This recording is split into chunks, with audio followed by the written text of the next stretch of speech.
getting ready to head in for my first shift as a volunteer at the Whale Museum.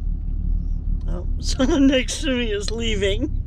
Yeah, I'm a little nervous. I'm not sure if it's nervous or excitement, but it's been a while since I've worked with the public, so it'll be interesting to see how this goes.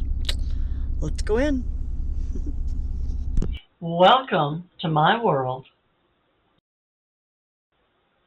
The museum itself is pretty fascinating, and it's a beautiful building. I'll go through and give you guys a whole tour of it one of these days.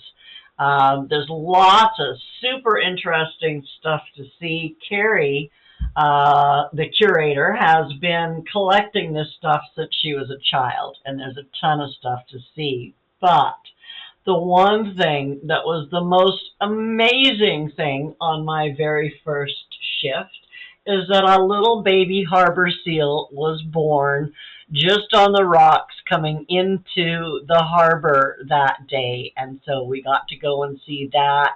My pictures, of course, my camera is horrible, so I'm relying on other pictures that I was able to find that people have taken. I've given them credit. These are local photographers in the area, and I recommend that if you're on Facebook, look them up. You can find some of their beautiful photos. But it was so fun and so adorable to see this on my first shift. I think I'm going to love this. Thanks for watching.